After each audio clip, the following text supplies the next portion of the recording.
الحمدللہ رب العالمین الرحمن الرحیم اللہم صلی علی سیدنا و مولانا محمد وعلی آلہ و صحبہ و بارک وسلم۔ مقصد شہادت امام حسین علیہ السلام کے سلسلے میں آج 13ویں قسط جو ہے وہ ہم اپلوڈ کر رہے ہیں۔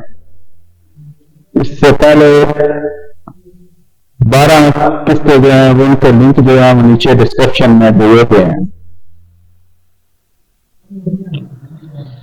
اہل کوفہ نے حضرت امیر مسلم بن عقیل علیہ السلام اور حضرت امام حسین علیہ السلام کو خط لکھا اور خط لکھ کر پھر ان کے ساتھ بے وفائی کی اور ان کو دھوکہ دیا۔ اب سوال یہ اٹھتا ہے کہ اہل کوفہ نے یہ دھوکہ کیوں دیا، اس کے کیا اسباب ہیں؟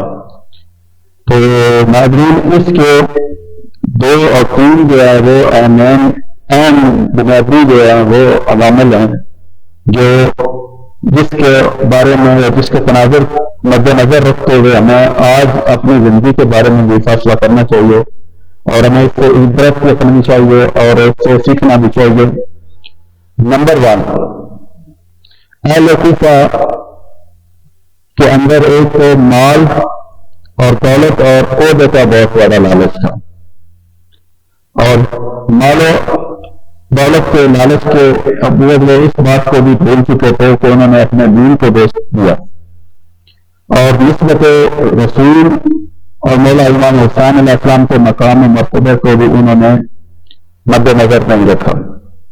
دوسرے نمبر پر وہ کم علم بھی تھے، جہل بھی تھے اور بے وقوف بھی تھے، اور تیسرے نمبر پر بزدل بھی تھے۔ اب اسی لیے حضور سید عالم صلی اللہ علیہ وسلم نے ارشاد فرمایا کہ جائیدادیں اور جزیریں نہ بناؤ، ورنہ تم مال دنیا کے اوپر رہ جائے گا۔ جب انسان کے اندر مال دولت کی ہوس پیدا ہو جاتی ہے تو پھر وہ اپنے مقصد کو بھول جاتا ہے اور اپنے نظریے اور مذہب سے دوری اختیار کر لیتا ہے اور دنیا شیطان کے بہکاوے میں آ جاتا ہے۔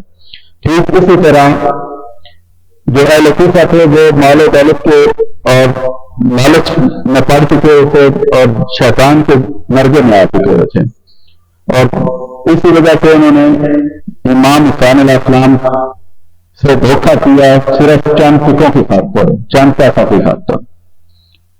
تو آج عالم اسلام کو بحال آپ کے سامنے ہے کہ امت مسلمہ جو ہے وہ اپنے نظریے کو بھول چکی ہے، اپنے مقصد کو بھول چکی ہے، وہ بھی صرف اپنے مقاصد کے پیچھے، اپنے ذاتی مفاد کے پیچھے، اپنی دولت کے پیچھے دن رات ایک کیے ہوئے، لیکن اس کو یہ کوئی فکر نہیں کہ دین اسلام کا کیا حال ہے اور مسلمانوں کا کیا حال ہے۔ آج فلسطین کے مسلمانوں کا حال آپ کے سامنے ہے، کشمیر کے مسلمانوں کا حال آپ کے سامنے ہے، اور کہیں بھی جو ہے وہ اسلام اپنی پوری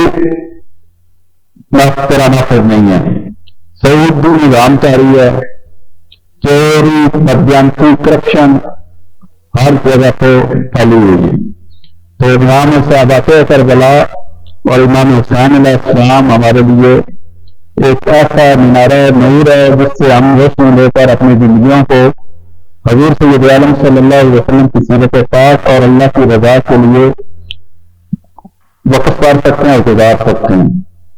السلام علیکم۔ آج آپ سے گزارش ہے، اگلی ویڈیو میں ہم آپ کو بیان کریں گے امام حسین علیہ السلام کا مقام سلبیہ پر قیام، اور اس سے آگے کے مراحل ہم اگلی قسط میں بیان کریں گے۔